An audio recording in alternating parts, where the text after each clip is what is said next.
Bom, moçada, então agora vamos continuar falando sobre mecanismos campo-seguidor, né? Capítulo 3 do MABI. Essa é a nossa videoaula parte 4, onde a gente já falou sobre os movimentos, né, desejados ali para a CAMI, né, para o projeto do seguidor. E agora a gente vai começar a aplicar esses movimentos, né, no exemplo 3.1 que o livro resolveu, e a gente vai discutir sobre a solução dele aqui, tá? Lembrando que aqui a gente vai usar os gráficos, né, do movimento cicloidal, do movimento harmônico e do movimento polinomial, né, que nós vimos na videoaula anterior, né, e agora vamos aprender a usar aqueles gráficos. Então a primeira coisa que a gente vai ver nesse problema é o seguinte: então ele passou ali, ele tem um seguidor de rolete, né, ele quer que esse seguidor faça um avanço e um retorno, né, para um ciclo completo da CAMI. Quando a CAMI girar uma volta completa, 360 graus, o seguidor vai fazer o movimento de subir e descer, né? Ele necessita que parte da elevação tem que ter velocidade constante. Só da elevação, ele não falou nada sobre o retorno, tá? Quando ele fala que ele quer um avanço e um retorno, não quer dizer que esses movimentos têm que ser simétricos, não, tá? Podem ter características diferentes. No avanço, ele já me falou que tem que ter um trecho com velocidade constante. Muito parecido com gráficos que a gente já viu anteriormente, né? E ele pediu para considerar, para resolver esse problema, sem repouso durante o ciclo, tá? Isso aqui pode gerar uma certa confusão na hora de resolver o problema, porque a princípio você pode pensar que você não vai permitir repouso em lugar nenhum do movimento. Mas ele considerou só durante o ciclo, ou seja, no início e no final do movimento, né, da rotação da CAMI, ele permitiu o repouso. Mas aí durante todo o restante do movimento ele não permitiu o repouso, tá? Depois nós vamos ver o porquê que ele resolveu dessa forma, tá? Então a primeira coisa que eu vou fazer é o seguinte: pegar para desenhar o gráfico do deslocamento, né, do meu seguidor, tá? Então vamos pegar aqui, ó, vamos desenhar, pegar a nossa régua, né? Deixa eu traçar um gráfico aqui.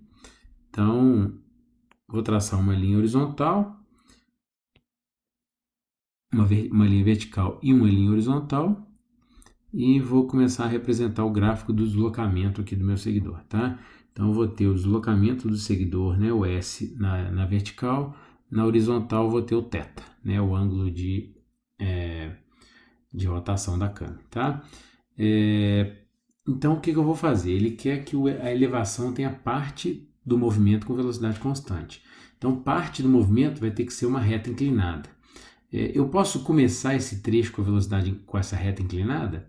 Primeira coisa que vocês vão pensar: se eu começar o movimento com uma reta inclinada quer dizer velocidade constante. No início eu tenho repouso, né? Porque ele começou do ponto mais inferior que ele estava, né? Ou pelo menos ele estava parado, né?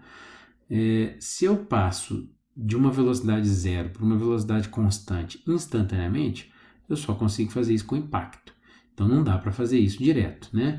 Então eu vou ter que fazer um movimento parecido com aquele gráfico que a gente já viu, né? O trecho inicial, deixa eu pegar uma cor diferente aqui, né? O trecho inicial vai ter que ser uma parábola, né? Com a concavidade virada para cima, tá? Vou começar a colocar os nomes dos pontos, né? Vou chamar esse ponto aqui de ponto A. Esse segundo ponto eu vou chamar ele de ponto B, tá? E eu já posso começar a representar as linhas do gráfico, né? Para representar o que seria então aqui, ó, o ângulo, né, beta 1, né, para o meu trecho, né? Deixa eu pegar novamente a régua aqui, ó, para ficar mais bonitinho, né? Só um minuto. Então aqui, ó, traçando uma linha horizontal aqui, ó, eu vou ter o meu lado, né? Ou a elevação, que eu vou chamar de L1, tá? E aí, a partir daí, né, eu acelerei o meu seguidor para ele pegar a velocidade constante, né? Então, a partir daí, eu vou desenhar uma reta inclinada, né? Então, aqui, a partir daqui, eu tenho uma reta inclinada para um determinado trecho, né? Aquele ponto lá onde terminou a velocidade constante, eu vou chamar aquilo ali de ponto C, por exemplo, né?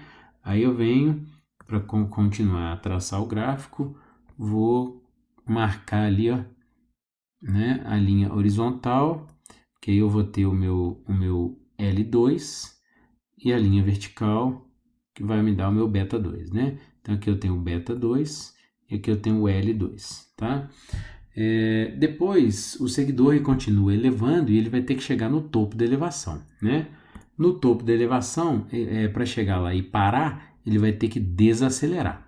Então, eu vou ter que fazer uma parábola com a concavidade virada para baixo, né?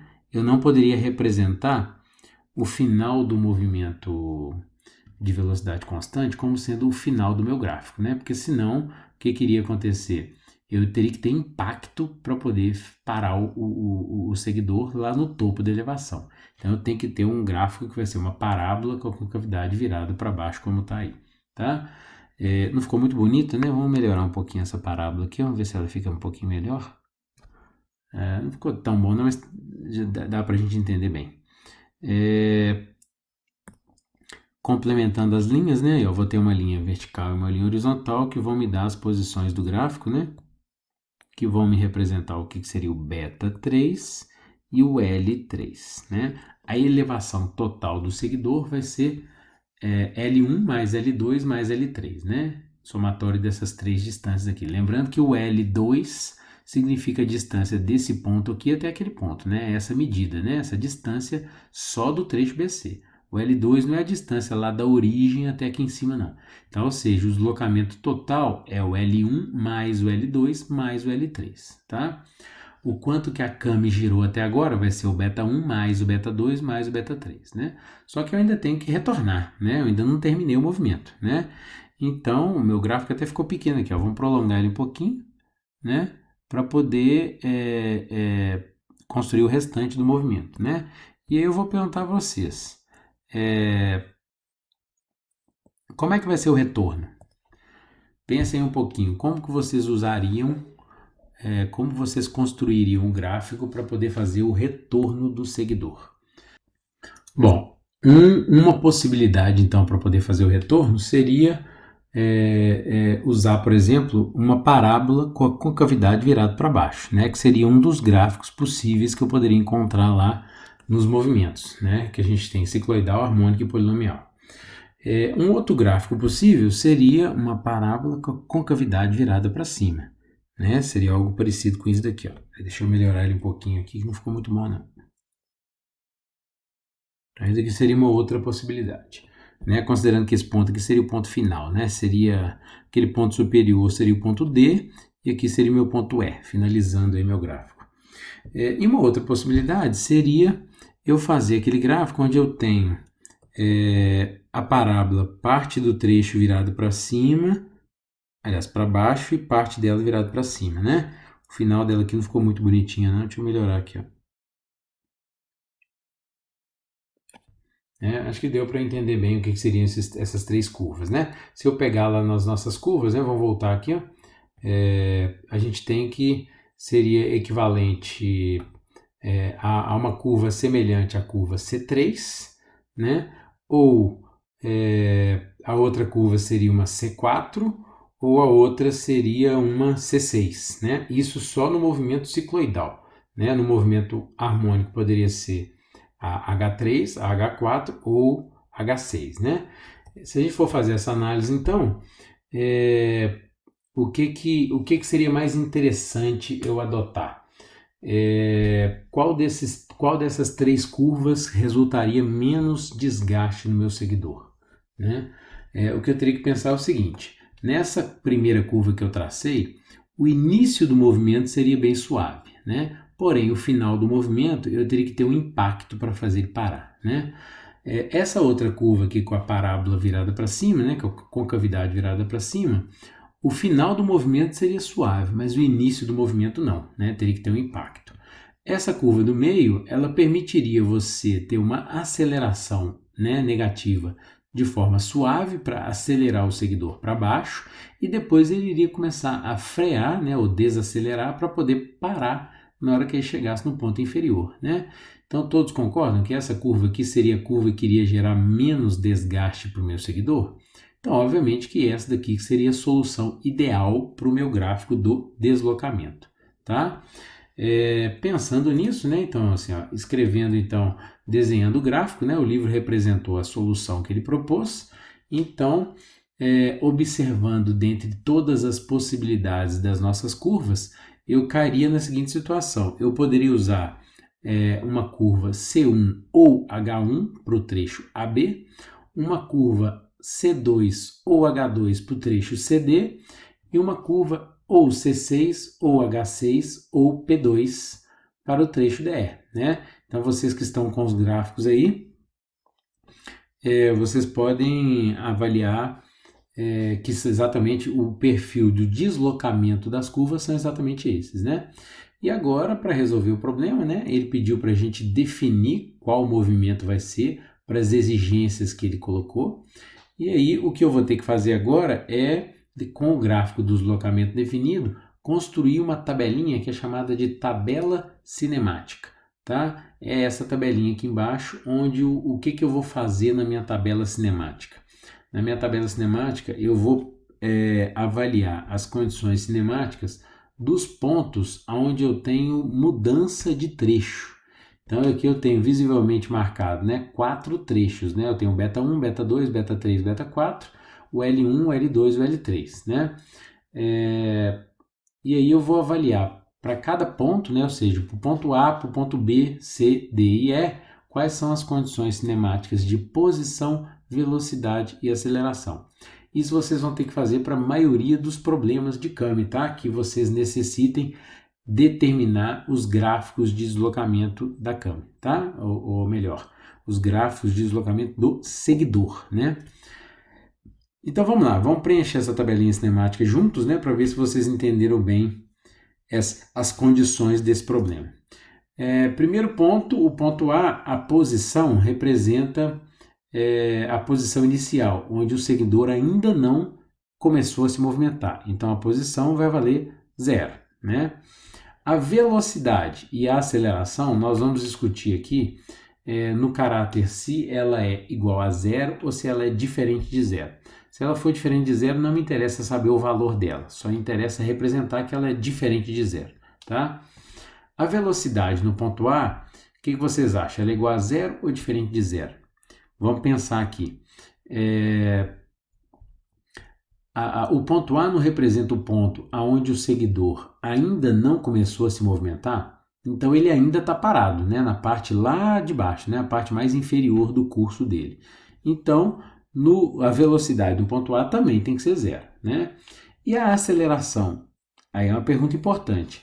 No ponto A, eu estou considerando que tem repouso ou não? Ele resolveu o problema considerando que no ponto A vai ter repouso. Tá? Aí você vai perguntar, mas ele falou para não ter repouso durante o ciclo. Ele considerou que só ao longo do movimento não pode ter retorno, mas no ponto inicial e correspondente ao ponto final, né, que vai ser a volta completa da Kami, ele tem repouso. Né? Você pode perguntar, mas por que ele fez isso? Se ele não permitisse repouso em lugar nenhum, o que iria acontecer? O único movimento que iria se encaixar na solução desse problema seria o movimento harmônico simples. A solução do trecho AB seria o H1, do trecho CD seria o H2, do trecho DE seria o H6. Né? Então, didaticamente falando, não seria interessante, né, para a solução do problema. Então, ele permitiu repouso no início e no restante não. Tá? Então, vamos fazer assim, que acho que vai ser mais interessante para a gente resolver o problema. Tá? Então, eu estou considerando que a aceleração no início é igual a 0, porque eu estou considerando que tem repouso no início. É uma recomendação para vocês. O repouso você só coloca, né, quando você estiver construindo o gráfico de qualquer problema, você coloca repouso quando ele pede repouso. Se ele não pedir repouso, você não considera que tem repouso, tá? Porque toda vez que você vai fazer o seguidor entrar em repouso, isso acaba desgastando mais, né, o disco da Kami durante o movimento. Então, repouso você só coloca quando realmente for necessário. Se não for necessário, você não coloca repouso, tá? No ponto B, é o ponto onde eu estou mudando no trecho de aceleração para o trecho de velocidade constante. Né? Então, no ponto B, o meu deslocamento vai ser o L1. Né? O deslocamento é o mais fácil, né? Não tem muita dúvida. Então, o deslocamento é o L1. A velocidade do ponto B é diferente de zero, né? Porque eu já estou no trecho de velocidade constante, né? Então eu posso colocar aqui no ponto B VB, né? Ou posso até colocar mais do que VB, eu posso chamar de VBC, né? Que é a velocidade de todo o trecho BC, tá? E a aceleração? É uma pergunta importante. A aceleração no ponto B, ela é igual a zero ou diferente de zero? Se eu considerar que existe aceleração no ponto B, ainda não entrou no trecho de velocidade constante, né? E o ponto B, ele tem que respeitar as condições cinemáticas dos dois trechos, tanto do trecho inicial, anterior, quanto do trecho posterior, tá? Isso vale para todos os pontos, tá? Não só para o ponto B. Então, se no trecho BC eu tenho velocidade constante, no ponto B já tem que ter velocidade constante. Então, você vai me falar o seguinte, o gráfico de aceleração do trecho AB, ele tem que terminar em zero, porque no ponto B não pode ter aceleração, tá? E aí, consequentemente, eu vou falar que a aceleração no ponto B é igual a zero, né? Para ter velocidade constante. No ponto C, já fica fácil, né? O deslocamento vai ser L1 mais L2, né? A velocidade, como o ponto C tem que respeitar as condições cinemáticas dos dois trechos, né? Do trecho BC e do trecho CD, eu estou falando que o trecho BC é velocidade constante, então o ponto C ainda tem que ter a velocidade do trecho BC. Se ele ainda tem que ter a velocidade constante, não tem como ele ter aceleração, né? Portanto, o gráfico de aceleração do trecho CD, a aceleração tem que começar em zero. No instante de tempo imediatamente após o ponto C, a aceleração já pode estar variando, né? Mas no ponto C ela tem que valer zero, tá? Isso que representa essas condições cinemáticas que nós estamos preenchendo, tá? O ponto D, que é o ponto mais alto, o topo da elevação. O ponto D, a elevação total vai ser o L1 mais L2 mais L3, né? Opa, o L2 ali ficou errado, né? L2 mais L3. A velocidade do ponto D, o que vocês acham? Existe velocidade no ponto D? O ponto D não representa o ponto mais alto, o topo da elevação? Não é o ponto onde o seguidor tem que chegar, ele tem que parar para poder voltar? Se ele tem que parar para poder voltar, por um instante de tempo, a velocidade tem que ser zero. E o ponto D representa exatamente esse instante de tempo, tá? Se a velocidade é igual a zero, a aceleração também pode ser zero? Se eu falar que a aceleração é igual a zero, quer dizer que ele entrou em repouso no ponto D de dado. O livro não pediu para não permitir repouso, né, ao longo do ciclo? Então, eu não posso falar que ela vale zero. Existe uma aceleração no ponto D, eu não sei quanto que ela vale, mas eu sei que ela é diferente de zero, tá? Então, eu só estou representando isso aqui, ó. Existe uma aceleração e ela é diferente de zero. Seria a aceleração no ponto D, né? O ponto E seria o mais fácil, né? Já que ele me falou que o movimento representa uma volta completa da câmera, 360 graus, quer dizer que o ponto inicial e o ponto final tem que ser o mesmo, né? Tem que ser igual. E realmente o ponto D de dado ele retornou tudo que ele tinha subido, né? Ou seja, a posição vai valer zero e ele vai estar em repouso igualzinho ao ponto A, né? Então o ponto A e o ponto E tem que ser iguais, né? Porque eu estou representando uma volta completa. Se caso o problema tivesse descrito uma parte do trecho, tem muitos problemas que fazem isso. Ao invés de descrever uma volta completa, ele descreve metade da volta, 180 graus, ou até menos que isso, tá? Não é obrigado a analisar tudo, não, né? É obrigado se você estiver fazendo um projeto completo, mas tem muitos problemas do livro, né, que pedem para você analisar só um trecho. E aí, se você não tem uma volta completa, você não pode falar que o ponto inicial é igual ao ponto final. Isso você pode fazer quando você está analisando um gráfico que representa um ciclo completo da câmera, ou seja, uma volta completa do disco da câmera. Perfeito? Bom, e agora? Agora eu tenho minha tabelinha cinemática montada, tenho o gráfico do deslocamento montado, desenhado, e agora eu vou poder usar os meus gráficos para poder saber quem representa qual movimento, tá? Como que eu vou fazer isso? Vamos fazer aos poucos aqui juntos, tá? Vamos analisar então o trecho AB. Para analisar o trecho AB, eu vou ter que pegar os dados cinemáticos do ponto A e do ponto B, tá? Então veja bem, no ponto A eu tenho velocidade e aceleração igual a zero. Então vamos analisar esses dois movimentos, o C1 e o H1. Vamos pegar aqui os nossos gráficos, né? Eu coloquei ele aqui pertinho para a gente ver. O C1, o início do movimento, a velocidade é igual a zero e a aceleração é igual a zero. Perfeito, deu certinho.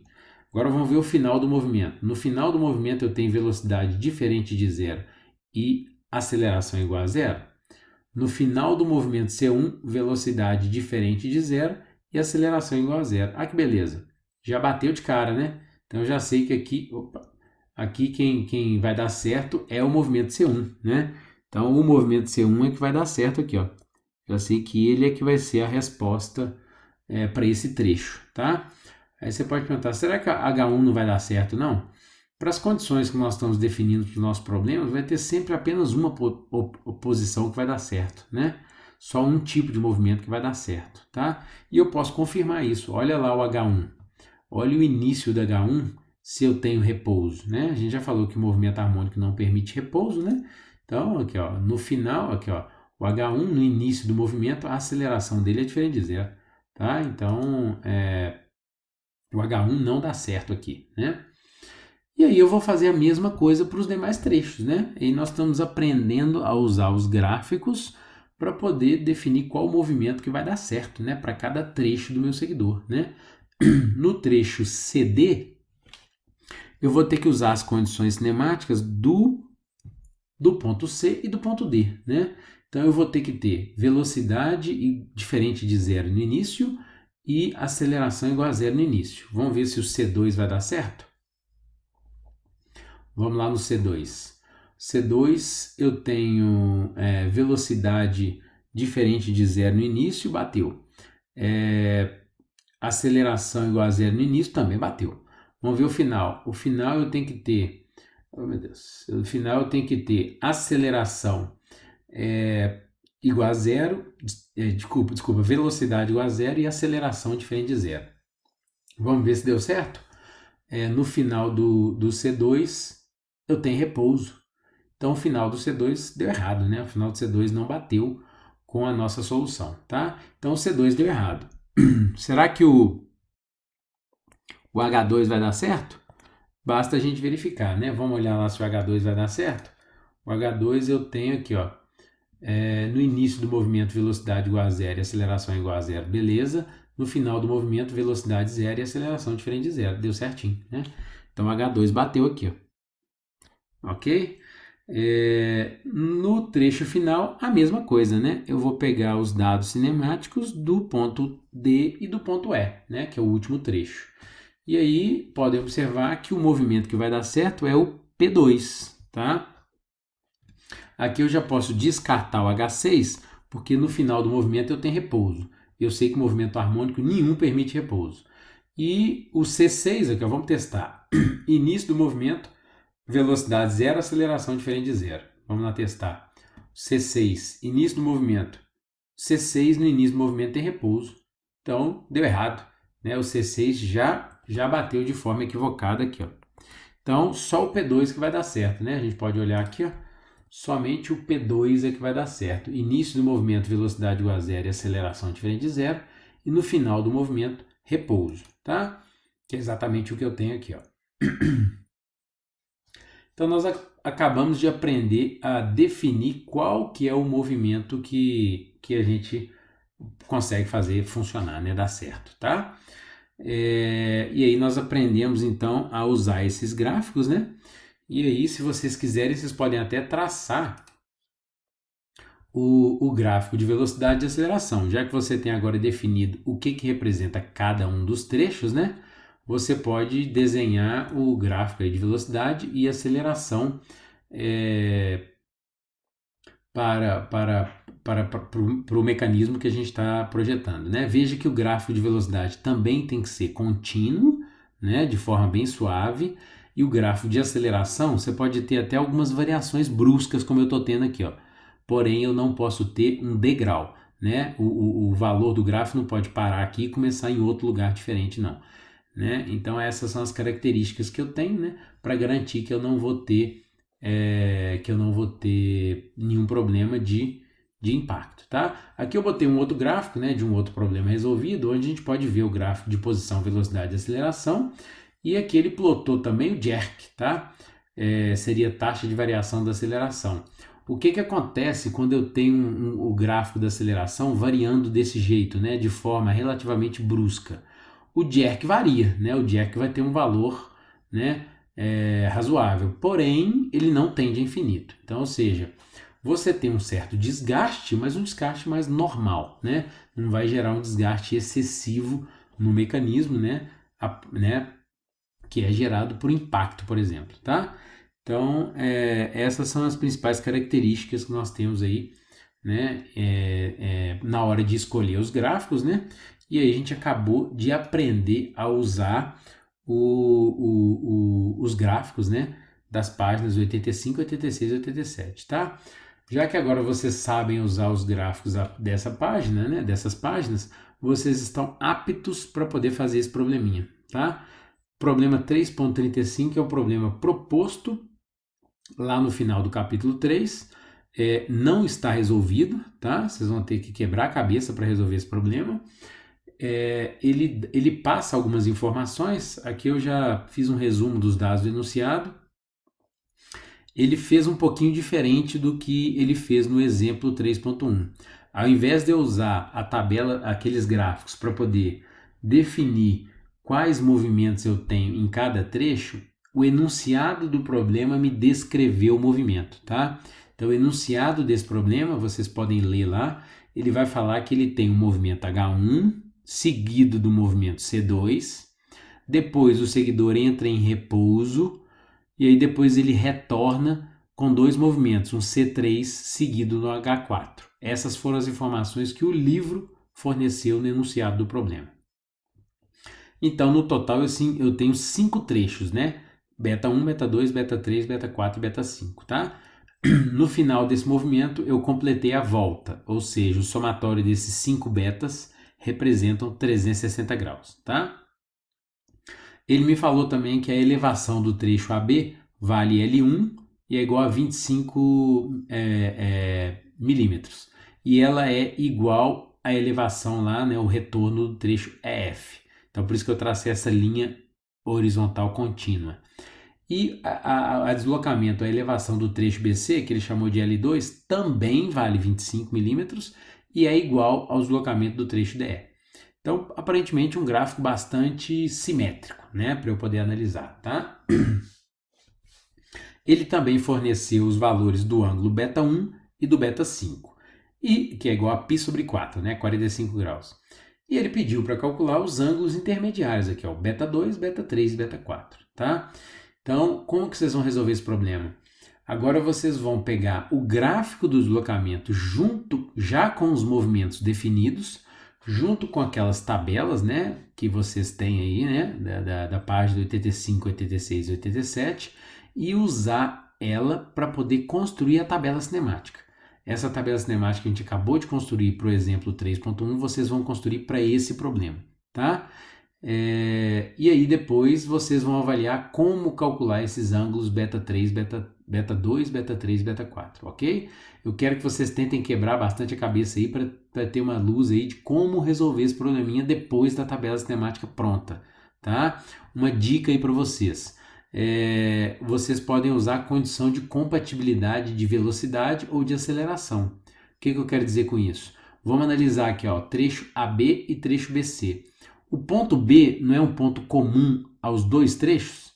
Então, se eu estiver analisando, por exemplo, a velocidade no ponto B, a velocidade no ponto B no final do trecho AB não tem que ser igual à velocidade do ponto B no início do trecho BC?